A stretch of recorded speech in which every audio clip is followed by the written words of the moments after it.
I lived on an abandoned oil rig until people started to vanish. The rig was an oasis for the homeless. 2 miles off of the Texas coast, it was an abandoned oil rig turned into a shelter for the homeless. It was against the law, but the authorities never seemed to pay us any mind. Out of sight, out of mind. Isn't that the general position most places take on the homeless?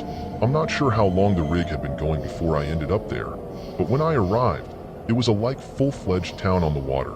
A few people ran boats back and forth to the mainland. Some of the long-term residents operated like the city council. There were shops, a clinic, and a gas power generator to charge cell phones. A few local charities and food pantries would bring fresh water and dry goods a few times a month. Everyone got a bit for themselves, but the bulk was saved for those who couldn't go to the mainland for day labor. The most impressive feat was the garden. Over countless years, people had hauled dirt a few buckets at a time, until there were dozens of planting beds on the old helicopter pad. No one officially oversaw it, but an older lady named Greta prided herself with constant care and tending. I lived there for 7 years. After losing all of my worldly possessions, the rig was the first place I ever felt at home. Shuffling from the alleyways to the shelter and back to the alleyways had worn me down. I had almost given up when Freddie told me about the rig. "I'm heading for the coast, Tim," Freddie told me one day. He was a decade older than me and a good friend. I wouldn't have gotten through my first few years on the streets if it weren't for him. Got an old friend who says there's plenty of space out on an old oil rig.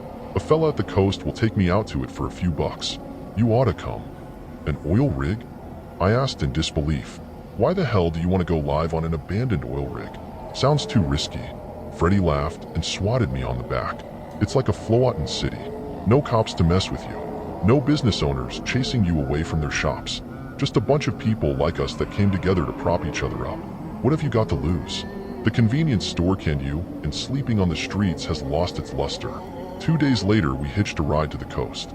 Freddie and I were blown away after we arrived.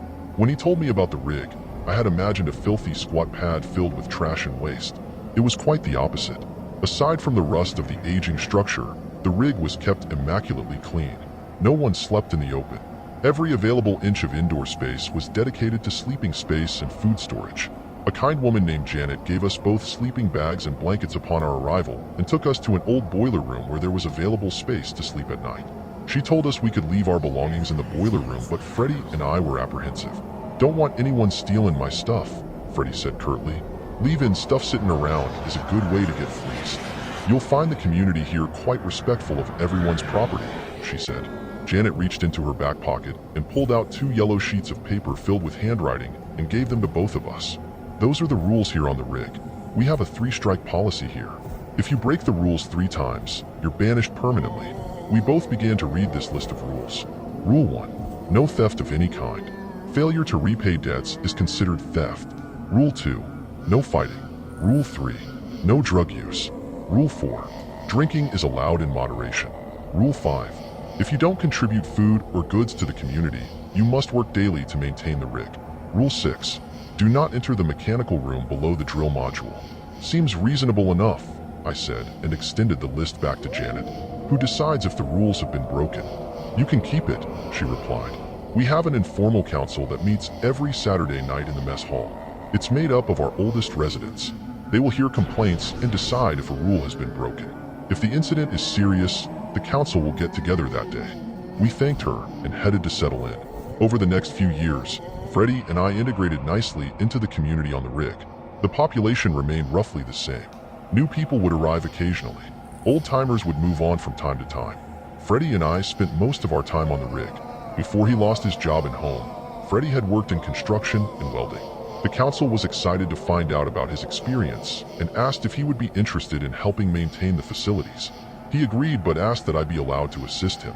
It was a comfortable life. The uncomfortable part came when we saw our first banishment. During a Saturday meeting with the council, a man was brought forward to answer for a rule infraction. His third. He was an older man with a long beard and a thin frame. His eyes were red with tears as he stood before the group. "My name is Albert Martin," he said with a shaking voice. "I have been accused of stealing 3 cans of soup from a neighbor. Someone found the emptied cans under my cot. I was framed. Someone knew I'd been in trouble 2 times already and pinned this on me. Have mercy. I have nowhere to go." The crowd murmured with discussion as the old man wept. Freddie and I could hear the conflicting opinions amongst the community. Some thought there wasn't enough evidence, while others said Albert was a known rule breaker and was likely guilty. Albert Martin, one of the councilmen, said, "This is your third infraction, and we cannot tolerate theft on the rig. Many here rely on the food donations we receive. You are banished and will not return here." "No," Albert shouted. He pulled out a rusted blade with a cloth-wrapped handle and held it toward the council. "I don't have anywhere to go. I didn't steal the damn food. It's a setup." While the man waved the knife at the group in front of him, Freddy tapped me on the shoulder and beckoned me to follow him. He crept silently up the aisle behind the man. Moving surprisingly quick for his age, he darted forward and wrapped his arm around Albert's neck. "Get the knife," Freddy shouted to me, and I pried the blade from the old man's hand. "Take him to the mechanical room downstairs," demanded a woman from the council. "We will hold him there until he can be taken back to shore." Freddy and I carried the thrashing man out of the mess hall and down the stairs toward the mechanical room. A man trailed behind us and pulled a key from his pocket and unlocked the door. We tossed him inside and slammed the hatch shut, and the man locked it. "You've killed me, you bastards," Albert shouted from inside the room. He hammered on the door and threw his weight against the thick metal. "You hear me? You've killed me. They aren't taking me to the shore. Those damn things are gonna kill me." Freddy and I turned to leave, but the old man's wails of fear and agony resonated in my mind. What things was he talking about? I would find out years later when Freddy was found guilty of his third violation and ended up in the mechanical room. Freddy was a hard worker and well-loved in the community, but in his later years, he became overly fond of alcohol. He managed to keep it to himself for a while, but over time he grew angrier when he was drunk. That's when the trouble began. His first violation was a simple fist fight. Freddy sat on his cot, drinking hooch and talking loudly to anyone who would listen. A man who slept in the far corner from us asked him to quiet down so he could sleep. Without warning, Freddy punched the man and told him to shut up. The second violation came when Freddy drunkenly rifled through another man's gear looking for cigarettes. He found half a pack of crumpled Marlboros and was closing the bag when the man entered. Freddy returned them, but the damage was done. His final violation came when a woman and her husband asked Freddy to fix a leak in one of the bunkhouses. He insisted it was already repaired, but they told him the leak had continued. Feeling insulted, Freddy shoved the husband and told him to piss off. When the man begged him to come to look at the leak, Freddy punched him. With that, the council decided his fate and had two men haul him off to the mechanical room to wait for a departing boat. That night when I returned to my cot, I saw all of Freddy's belongings sitting on his bed. I began to bag them up to take down to the mechanical room for his ride back to shore. After gathering them up, I headed to the stairs into the lower level of the rig. When I arrived on the lower level, there was a man from the council, Carl, standing guard beside the door to the mechanical room.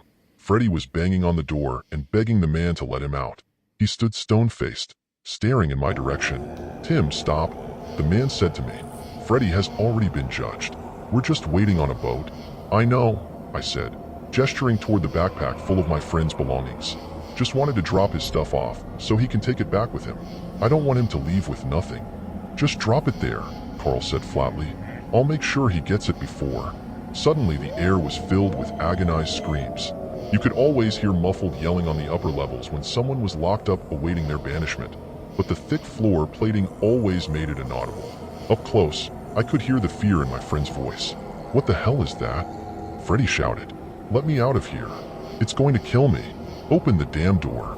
"You need to leave," Carl said, pointing toward the stairs. "Something is in there with him." I shouted, "Let him out." "This is how it works, Tim," he spat. "If you don't want to join him, you'd better go." I could see the keys to the room hanging from a ring on his belt. I'm not sure what came over me, but I threw the backpack at Carl's head and lunged forward for the keys. He was momentarily shocked, but quickly regained his composure and began to struggle. Landing 2 punches to the side of his head, he slid limply to the floor. I pulled the keys from his belt and unlocked the door. As the door creaked open, I began to call for Freddy, but the words died in my throat. Standing above my friend was a gangly creature covered in wet, scaly skin. Gill slits opened and closed on its neck, and purple eyes gazed at me from its bulbous head. As I made eye contact with it, the thing opened its massive jaws and hissed before grabbing Freddy's limp frame by the head. It turned toward an opening by the drill shaft and began to drag Freddy toward it. A crimson streak trailed behind them. Freddy's eyes were barely open as he lifted his hand toward me in a gesture for help. The creature's hand turned and a dry snap echoed in the mechanical room before it threw Freddy's lifeless body through the hole. A clawed hand reached toward me, mimicking the same gesture as Freddy. The thing opened its mouth again and uttered what I can only describe as a hellish laugh. Finished with its taunt, it stepped back and fell through the hole and into the rolling waves below. I left that same night and got as far from the coast as I could. After a few days in a Houston shelter, I left the state. I live in Omaha now.